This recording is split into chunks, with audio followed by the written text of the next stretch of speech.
गिरीशलाल एक खुशहाल व्यक्ति था, जिसके लिए परिवार की खुशी ही सबसे बढ़कर थी। शायद यही कारण था कि वो अपनी पत्नी को महिलाओं की फैक्ट्री में काम करने देता और कभी कभार उसके लेट आने पर उसके लिए खाना भी बना के रखता था। ऐसे ही एक दिन, अजी माफ करिएगा, आज काम से निकलने में थोड़ी देर हो गई थी, तो सोचा सोनू को भी साथ लेते आऊं। तुम इन सब बातों की चिंता मत करो जमुना, और आज के खास पकवान पर ध्यान दो। आज चिकन ताजा मिल गया था तो बना दिया तुम सभी के लिए।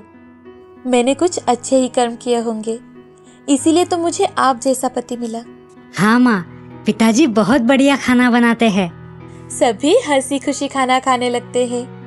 गिरीशलाल का परिवार उससे बहुत ज्यादा संतुष्ट था, परंतु गांव वालों का कुछ और ही कहना था। यार, ये गिरीशलाल क्या चूल्हा चौकी करता है? अपनी पत्नी के लिए कोई काम छोड़ता है कि नहीं? अरे हाँ भाई, मर्दों वाली तो कोई बात ही नहीं है उसमें। अपना गिरीश तो बस बांस की लकड़ियों की तरह है, बिना किसी काम का। सही कहा भाई तुमने, पर हमें क्या? चल हमारे दुकान भी तो खोलने हैं।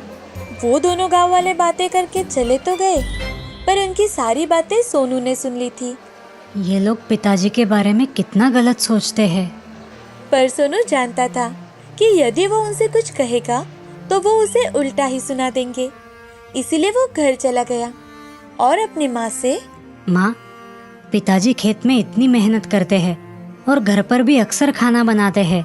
बाहर जाकर आप भी घंटों काम करती हैं, तरह तरह के व्यंजन बनाती है, फिर भी गांव के लोग पिताजी और आपके बारे में बातें बनाते हैं। मुझे इस सब के बारे में बहुत बुरा लगता है माँ। सोनू, तुम्हें एक राज की बात बताऊं? हाँ बताइए माँ।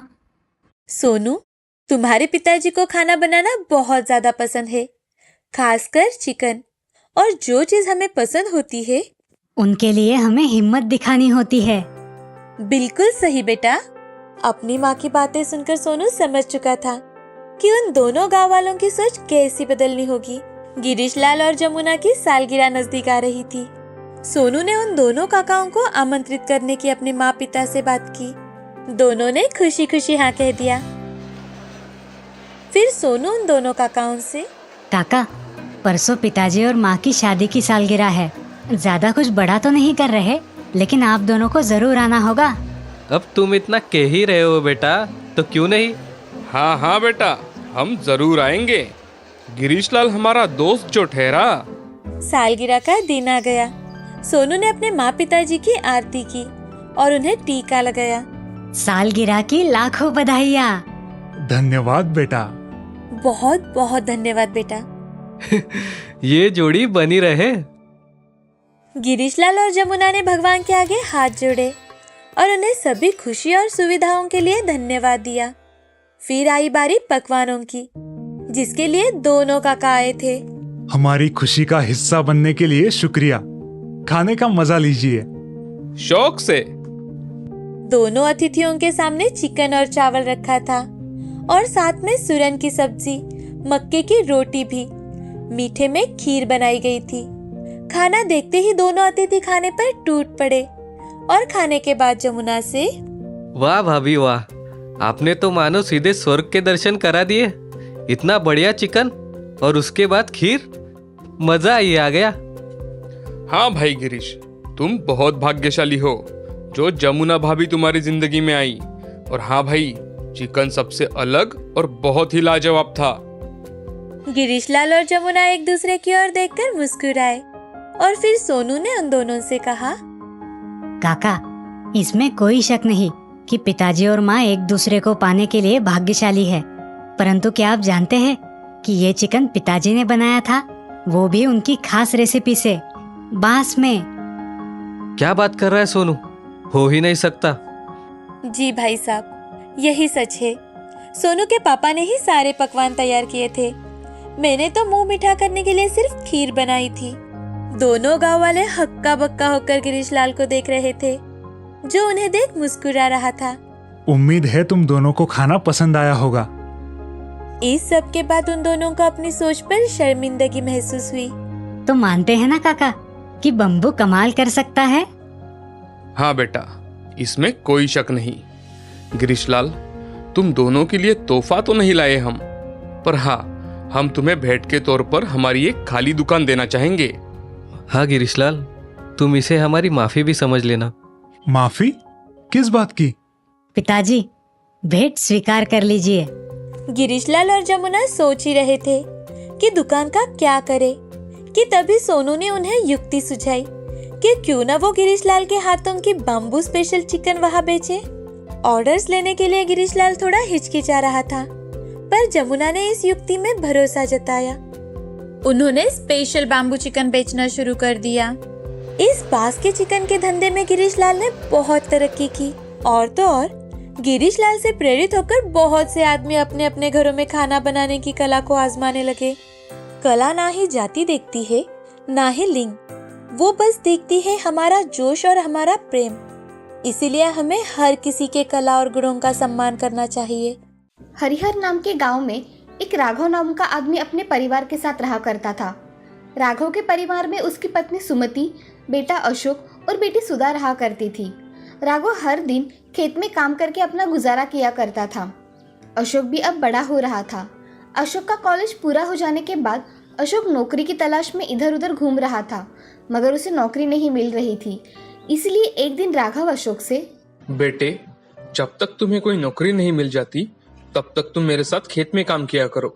ठीक है पिताजी, मैं आपके साथ काम करूंगा। चलो, आज से ही मेरे साथ काम पर चलो। ऐसा कहकर राघव अपने बेटे अशोक के साथ चला जाता है। अब अशोक भी उसके साथ काम किया करता था। अशोक अपने पिताजी से कहता है, पिताजी, मैं सोच रहा हूँ कि अगर हमने हमारी खेती के साथ 2 भैंसें पाल ली तो हमारा फायदा ही होगा। अशोक, तुम सही कह रहे हो, मगर जब तुम्हें जॉब लग जाएगी तब इन भैंसों का कौन करेगा? पिताजी, वो देखा जाएगा। फिलहाल हम भैंसें ले लेते हैं। ठीक है बेटे। राघव अब 2 भैंसें खरीद कर लाता है और भैंसें खरीदने के बाद उन्हें घर जाकर उनकी अच्छी तरह से देखभाल करता है। उसकी 2 भैंसें बहुत दूध दिया करती थी। वो दूध राघव बाजार जाकर बेचा करता था। कभी कभी सुमति दूध का छाछ भी बनाया करती थी। वो छाछ इतना स्वादिष्ट बनता था कि उनके घर के सभी बड़े स्वाद से पिया करते थे।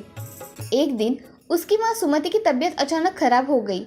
उन्हें डॉक्टर के पास लेकर गए तो डॉक्टर ने बताया कि जी, उन्हें माइल्ड हार्ट अटैक आया है और उनका हमें जल्द से जल्द ऑपरेशन करना पड़ेगा, नहीं तो उनकी जान को खतरा भी हो सकता है।